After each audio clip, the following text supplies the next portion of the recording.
The United States shipped 363 tons of cash, shrink-wrapped pallets of $100 bills, into Baghdad on military cargo planes. $8.7 billion of it simply vanished. No receipts, no records, no accountability. This is the story of the most expensive nation-building project in history and how it was designed to produce a failed state. $220 billion spent. Iraq's infrastructure is worse today than it was under Saddam Hussein. And the people who designed this failure? They got promoted. They got rich. They wrote memoirs. To understand how you spend more than the Marshall Plan and get less than nothing, you have to meet the people who paid the price. Meet Ali.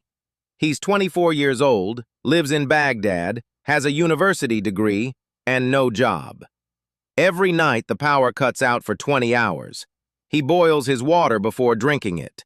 In 2019, he watched his friends get shot in the streets for demanding that any of this change. Ali is not a statistic. He is 42 million people. Here's what that looks like in numbers. Iraq's peak electricity demand, 55 gigawatts. Actual capacity, 27. That's a 50% shortfall. 80% of the country's sewage flows untreated into rivers people drink from. 1 in 3 young Iraqis has no job. And according to Transparency International, Iraq ranks 140th out of 180 countries on corruption.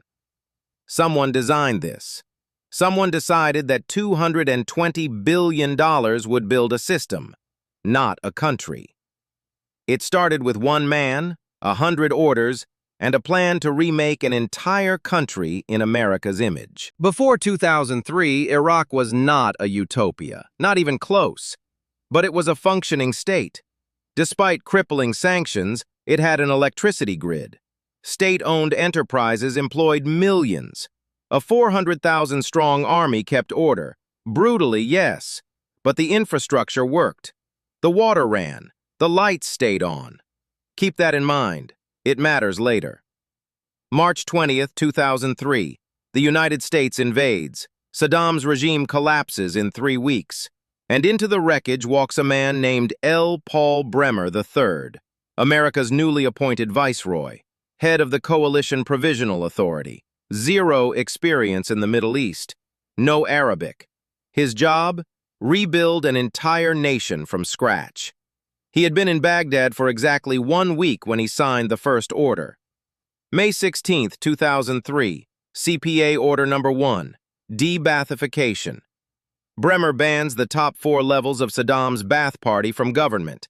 Effect: roughly 85,000 civil servants, teachers, engineers, doctors, the people who knew how to operate the water treatment plants, instantly fired.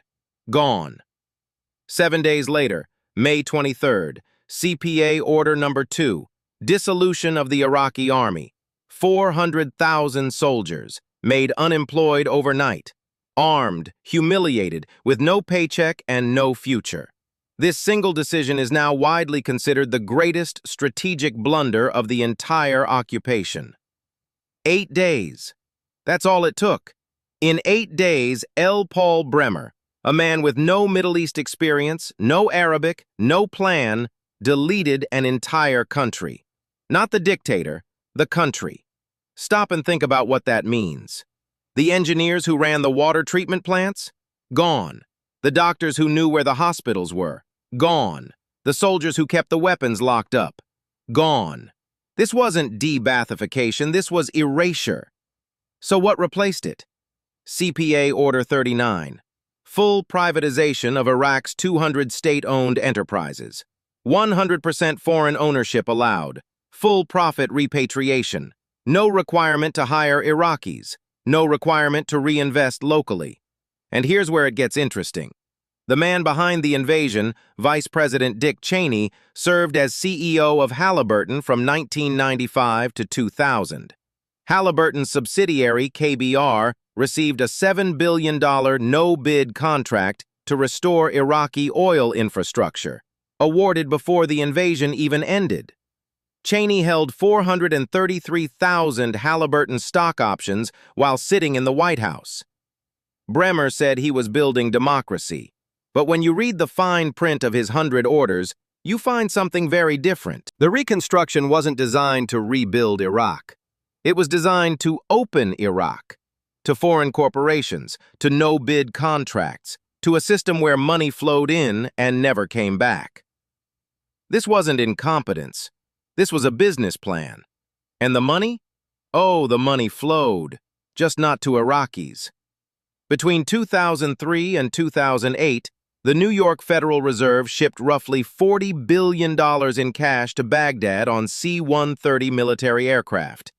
In the first 2 years alone, 281 million individual bills, 363 tons of money, trucked from a facility in East Rutherford, New Jersey to Andrews Air Force Base, loaded onto cargo planes, and flown into a war zone. Let that sink in. Now here's what happened to it. The Special Inspector General for Iraq Reconstruction, SIGIR, conducted the largest financial audit in American military history. What they found was staggering. Of $9.1 billion in the development fund for Iraq, $8.7 billion was unaccounted for, and for $2.6 billion of that, no paperwork exists. At all. Not mismanaged, not misspent, simply gone. But the money that was tracked wasn't much better. Pentagon auditors flagged $1.03 billion in questioned costs, and another $422 million in unsupported costs from Halliburton's subsidiary KBR alone. Specific fraud included $186 million in bloated meal charges and $108 million in excessive fuel costs. The Army Corps of Engineers' top contracting official, a woman named Bunny Greenhouse, called it, and I quote, "the most blatant and improper contract abuse I have witnessed during the course of my professional career." She was demoted for saying that out loud. After a decade of investigation, 220 audit reports, 170 project assessments, over 20,000 pages, SIGIR estimated that $6 to $8 billion in American taxpayer money was lost to waste, fraud, and abuse. That's at least 15% of all Iraq reconstruction spending. The investigations produced 112 indictments and 90 convictions. But here's the number that matters. Of the $8 billion lost, only about $645 million was ever recovered. Do the math. And the infrastructure that was supposedly built. By 2006, only 36% of planned water projects were completed. Only 70% of electricity projects finished. And the infrastructure that was built began breaking down by 2005, because nobody planned for Iraqi maintenance. They built it, took the check, and left. Who benefited? Not Iraqis. The reconstruction created jobs in Virginia, Texas, and Dubai. Iraqi unemployment estimates ranged from 28 to 60% in the immediate post-invasion period. The most expensive nation-building project in history, and the nation it was supposedly building, got nothing. Everyone focuses on the billions that were stolen. The auditors counted it. The journalists reported it. The Senate hearings ran for years. But while all of that was happening, while everyone was looking at the money, something else was being quietly assembled in the ruins of Iraq. Something that didn't need to steal anything, because it was designed to own everything. While everyone was watching the billions disappear, nobody noticed what was being built in the wreckage. A political system designed to be permanently broken. The money was the distraction. This, what I'm about to show you, is the trap. It has a name, Muhasasa, and it is the real weapon of mass destruction. Muhasasa Taifiyya, the ethno-sectarian quota system. When the Coalition Provisional Authority formed the Iraqi Governing Council in 2003, its 25 members were selected by sect, Shia majority, 5 Kurds, 5 Sunnis. Not by competence, not by merit, by identity. This wasn't some ancient Iraqi tradition. This was American design. Here's how it works. Every government ministry, every ambassador, every military commander, every senior position is divided based on party seats in parliament. Parties appoint loyalists regardless of qualifications. The Minister of Health doesn't have to know anything about health. He just has to belong to the right party from the right sect. The result? A government optimized for patronage, not governance. And here's why it's a machine, not just a system. Each sect controls its ministries. Each minister hires party loyalists. Budgets become slush funds. Iraq's public sector now employs over 4 million people, most hired for loyalty, not skill. The system incentivizes corruption because every party knows if you don't take your share, another sect will. It's a race to the bottom built into the Constitution. Now, are Iraqi politicians innocent in all of this? No. Once Muhasasa was installed, Iraqi elites grabbed it with both hands. They turned ministries into personal ATMs. They built militia networks. They made themselves fantastically rich while their own people drank sewage water. But here's the thing you need to understand. They didn't invent this game. America built the casino. Iraqi elites just learned to play it. And the house always wins. Now you might be thinking, well, can't they just reform it? Here's the trap. Any politician who challenges Muhasasa is challenging their own party's power base. Reform means giving up your own ministry, your own budget, your own patronage network. The youth who protested in 2019 demanded dismantling Muhasasa. The system's answer was to kill them. We'll get to that. But first, the consequence nobody talks about.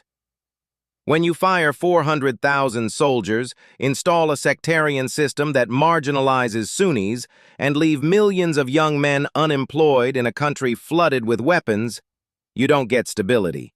You get an insurgency. The disbanded Iraqi army's officers became ISIS military commanders. CPA Order Number 2 didn't just create unemployed men. It created the Islamic State's military backbone. According to Time, the core of ISIS's command structure was built from Bremer's discarded soldiers. The man who signed one piece of paper in May 2003 lit the fuse that detonated across the Middle East a decade later. Now let's put this in perspective. The Marshall Plan, America's legendary post-war reconstruction, cost about $13.3 billion. In today's money, roughly $137 billion. Germany received $1.4 billion of that. The United States spent $220 billion on Iraq alone, more than 10 times what Germany got. Germany became the world's fourth largest economy. Iraq became a kleptocracy. The difference? Germany kept its institutions. Iraq's were deliberately destroyed. Germany's engineers, teachers, civil servants, they stayed. Iraq's were fired in the first week. The Marshall Plan invested in people. The Iraq reconstruction invested in contractors. And if you're wondering who benefits from a permanently broken Iraq, think about it. A dysfunctional Iraq is a dependent Iraq, dependent on American weapons, dependent on Iranian gas imports, dependent on oil exports it can barely manage. A functioning Iraq would be a regional power. A functioning Iraq wouldn't need anyone. The dysfunction is not a bug. It is the design.